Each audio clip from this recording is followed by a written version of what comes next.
Story number 5. I had never imagined that my life could unravel so completely in just a few months. It started quietly, almost imperceptibly, with tension and distance in my marriage that I had tried to ignore. My wife, once loving and attentive, had grown distant, secretive, and impatient with the routines of our family life. I had hoped it was a phase, something temporary, perhaps stress from work or personal issues. But the truth, when it finally revealed itself, was far more devastating than I could have imagined.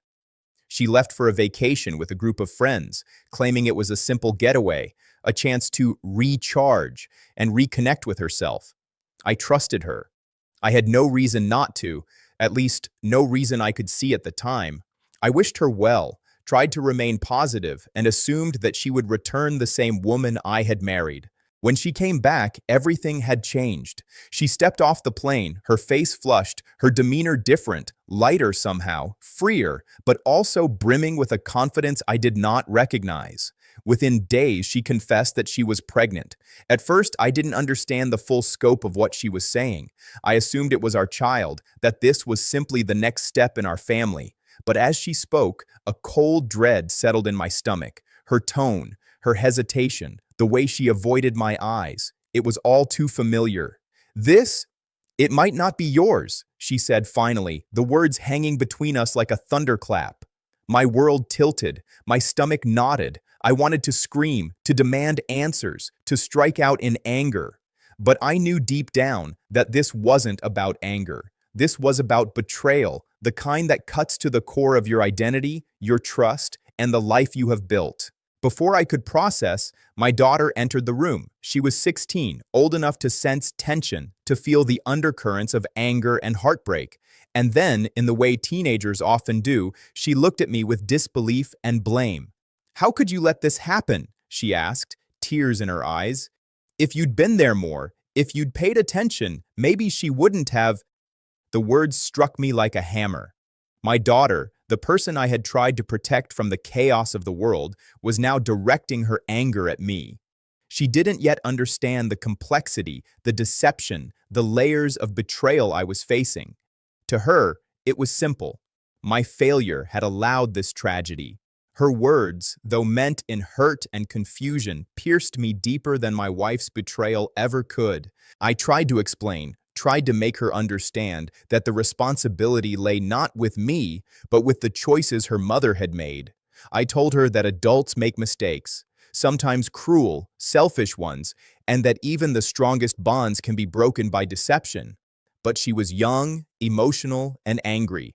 Her accusations cut deep, leaving me feeling isolated and helpless in a situation I could hardly control. Days turned into weeks as I navigated the fallout. My wife's behavior became more erratic, her manipulations more pronounced. She attempted to justify her actions, claiming loneliness, stress, or the supposed failings of our marriage. But the evidence was clear, the betrayal undeniable. And yet, even with proof in hand, the damage had been done. My daughter's trust, my wife's deceit, and the sense of security I had taken for granted were shattered. I began to document everything meticulously. Her texts, her conversations, her admissions. I consulted legal experts about custody, about financial protection, about the ways in which I could shield my children from the chaos. I wasn't seeking revenge in the conventional sense. I was seeking stability, fairness, and a path forward that would protect my family from further harm. Meanwhile, I had to rebuild my relationship with my daughter. It was the hardest part. She oscillated between anger, confusion, and sadness. I listened patiently, validating her feelings without accepting false blame. I shared as much as I could without overwhelming her, explaining that adults are complicated, that mistakes are sometimes unforgivable, but that her mother's choices were not her fault, and certainly not mine. The divorce proceedings began quietly but inevitably. Custody was arranged to ensure that my daughter and any future children would be cared for and protected. Financial arrangements were handled carefully to prevent further manipulation. I had no desire for vindictive theatrics. I wanted only fairness, safety, and the restoration of some sense of normalcy. Through it all, I realized that the hardest betrayal isn't just the act of cheating, it's the ripple effect it creates. My daughter's trust, my own sense of security, and the foundation of our family life had all been shaken. The woman I had married was no longer present in the way I had known her, and I had to navigate a new reality that demanded resilience, patience, and wisdom far beyond what I had anticipated. Months later, the dust began to settle.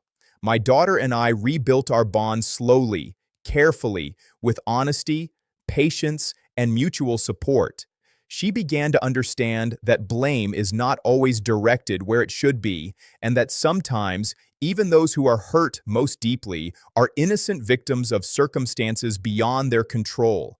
As for my wife, she remained a figure of consequence in our lives, but her power had been diminished.